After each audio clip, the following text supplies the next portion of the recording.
What's up, tribe? How you guys doing? This is going to be Family or Fiance. This is Keith and Summer. Excuse me. Go ahead and hit that subscribe button. I hope you like this video. All my social media is in the description. So let's go ahead and let's get this party started. So Keith and Summer are an interesting couple there. There's a definite age difference in the two. They've been dating for 3 years. The families, this is a difference. The families know that they're getting married. The families know that they're engaged. And they're actually getting married in 8 days. So I find it interesting because my thing was, what if they didn't leave with the family's approval? They was just going to get married anyway because it was a destination wedding. So at that point, you're getting married in 8 days. Everything is pretty much paid for. I've done destination weddings. I've gone to destination weddings. And 8 days before, shit, I'm packing. You know what I mean? Like, I know. I'm already going. But Keith's family is his mom, his sister, and his brother-in-law. That's who's coming. And on Summer's side are her 2 sisters and her mom. So it looks like we have conservative versus non-traditional kind of clashing. Keith comes from, his father was a preacher, very religious background,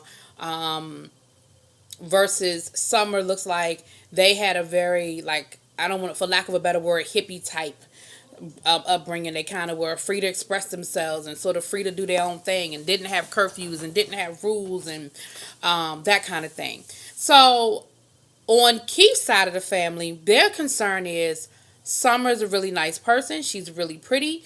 But is she going to be a good wife? Is she going to be able to take care of you? Is she going to be able to cook your meal? They had a very traditional view of what a wife should do. Is she going to be able to fill that spot of a traditional wife?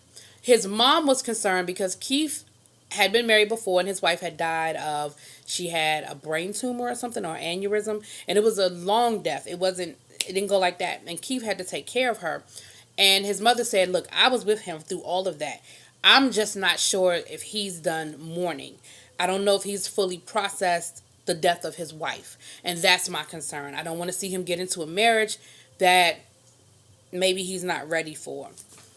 On Summer's side, they're concerned because they're like, they're concerned about the age difference. And they're concerned because they're like, Keith, you're very reserved. You don't really let us in. We don't really know a lot about you. So, Tamika met with them. You know how she always meets with them in the beginning. So, of course, y'all know she's going to play 20 questions. So, Keith has to do 20 questions with Tamika's family because part of their complaint is that they don't really know him that well. So, there you go with that. Then on Keith's side, for Tamika has to cook a meal with, cook his favorite dish with his mom, showing her sort of how to cook his favorite dish. So, it was the mom and the sister-in-law cooking. The brother-in-law wasn't really around, and then Keith was doing the 20 questions with her family. So, the cooking seemed to go really well. Summer, it didn't seem like Summer didn't know her way around a kitchen. It seemed like Summer just didn't cook. And as the episode went on, what it seemed like is that Summer is a working woman. Like, she has a career, and that's just not their lifestyle. And it didn't seem like it was an issue for him. He was happy that she was cooking, and she was happy that he cooked her favorite meal, because he's like, okay, now you can cook me some fried chicken and that kind of thing. But it didn't seem to be a major issue with them. So they're probably a takeout family, a Postmates family, a go out to the newest restaurant type couple. And it didn't seem to be a major issue. But Summer did say, hey, now I know I can cook this for you, and it wasn't that hard and all that good stuff. Now, on the 20 question side, that's where the shit got started. So, what happened was they were asking the 20 questions. And one of the questions, something about describe our family. And Keith said, well, if dysfunction had a name, it would be, and he said their last name. And he tried to pull it back and not say it, because I think halfway through his sentence he realized that probably wasn't the best thing to say. But they made him sort of finish it. They were like, oh, no. Go ahead and finish what you were going to say. Excuse me. Go on and say what you was going to say, play. So he finished it, and of course they got offended and they were upset by it. Which I could understand that. Dysfunction had a name. Like, what are you talking about? And Keith said, well, I have a question for you, if you don't mind me asking. And they said, sure. He said, I sent y'all to Italy. Paid for everything out of my own pocket. And I didn't even get so much as a thank you from y'all. And I'm just wondering, is that kind of how y'all roll? And they get to arguing or talking about how they have a car for him, but they never gave it to him. And they think it's funny and they're laughing about it. I understand exactly where Keith is coming from. Because as you go on and they get to arguing about it and you find out, hey, he paid for all of them to go to Italy. Not just his girlfriend because she said she wanted to go to Italy, but all of them. And his sister was like, hell, we ain't never even been to Italy. And you couldn't even do so much as get this man a thank you card. First of all, y'all should have bought back some gifts for him while y'all were in Italy. If somebody gave me an all expense paid trip to Italy via my sister, meaning it wasn't even because of me, it's because of my sister I'm getting to go. Oh man, I'm coming back with all kinds of stuff for you. And I mean, the thank yous wouldn't stop. You know what I'm saying? And it just seemed like they didn't even understand how that was an issue and why they should have been a little bit more open about apologizing to say, I'm so sorry, you're right. That was very gauche of us. Like, we really should have sent you something, or like it was like they couldn't even get it that was an issue. And they thought it was funny. And if I was Keith, I'd have been pissed off too. So this conversation, of course, spilled over into dinner. Dinner was great. Everybody enjoyed it. But the conversation spilled over into dinner. And what ultimately it came down to was the mom was offended. And I understand it too, because she said, I feel like you're judging me. I feel like you're judging how I raise my children. I feel like you're judging how I chose to be a mom by saying that my family is dysfunctional. She said, are we non-traditional? Sure. But I don't think we're dysfunctional. I mean, my children are successful. We're good people. Like, I don't think I raised, you want to marry one of them, so I don't think that this was a horrible way I did it. And she went on to explain that she grew up in a house with no love, that her mother never said, I love you. Her mother was never very emotional. Her mother never really, and she said she wasn't going to do that with her children, and she was going to be open and be free with them and all of that. And so she explained why she was the way she was. And Summer ended up getting angry with Keith because Keith wouldn't back down from what he was saying. And they were like, so you mean to say that, because we didn't grow up the way you grew up, that we grew up wrong? And it was almost like Keith couldn't understand that there's more than one way to grow up and be a good person. He grew up very strict. He said, there was no alcohol in my house. There were rules in my house. There was no cursing in my house, and that's great. But that doesn't mean that because people choose to curse around their children, I'm not saying it's the best decision, or people choose to drink around their children, doesn't mean that household is a dysfunctional household or it's a bad household to live in. And I think that that's where Summer got upset, because she was like, now I feel like you're judging my mother, and that's not okay. And so the two of them sort of got into it, and she was very upset and, very upset with him. And he even and then they got back on the whole Italy trip, and it even got down to him saying that he wasn't going to pay for them to go to Cabo. Like, he wasn't going to pay for them to come to the wedding. And, someone was like, now, see, that's a problem.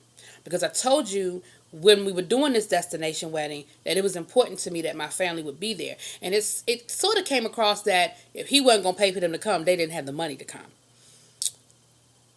Which let me know that Keith got some deep pockets. But okay, no, that's a whole nother situation.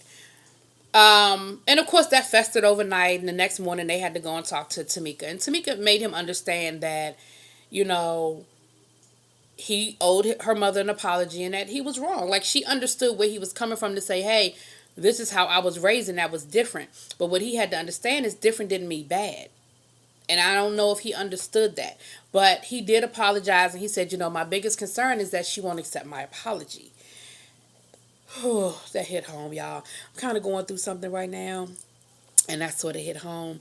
Got into a little something with a friend last week, and it's hard when you get into a conflict and then you're worried about resolving the conflict, because it takes two.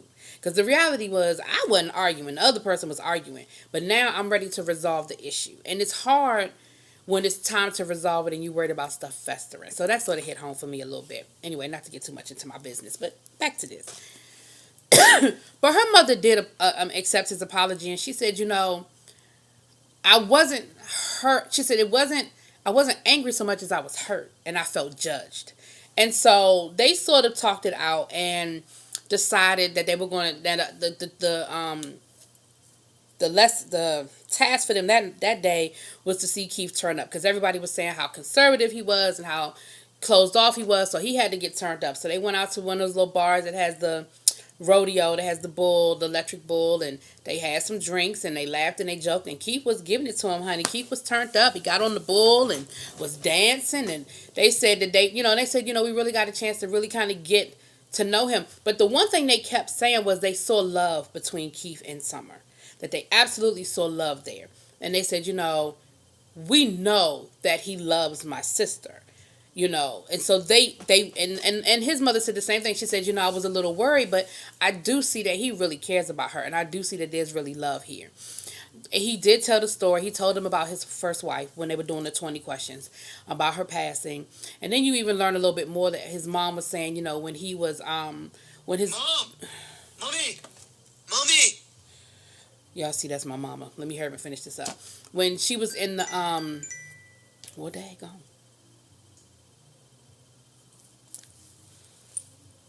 Sorry, y'all. When she was in the hospital, he would have somebody come and sing to her every day, and it was just love, But you can lose your first love and still find love again, and I really think that's what they did. So when it was all over, said and done, you guys, the families gave their blessing. Oh, I'm sorry. One other thing, they were concerned. Keith's family was concerned because the next morning when they were cooking breakfast. The next morning when they were cooking breakfast, Miss Sumner didn't help out. And so, of course, they were giving her the side eye because I told y'all they were still on this whole traditional, she should be in here cooking breakfast for her man type of thing. But when it came around to giving the blessing, the brother-in-law expressed that concern, but he did give his blessing, and they all gave their blessing, and we saw that they did get married in Cabo. We saw the wedding pictures. And so this was a good episode. And I think I was explaining this show to a friend of mine the other day, and I was saying, some of these couples come in with very minor issues that really can be worked out in a couple of days using some good communication skills. Some of these couples came in with some issues that could nobody fix. Like, they just didn't need to be together. Next week is the follow-up, is the, where are they now type episode. So it'll be interesting to see. They give us a little synopsis at the end of every episode, but now you can fast forward it a little bit further. So it'll be very interesting to see where these people are now and what really ended up happening.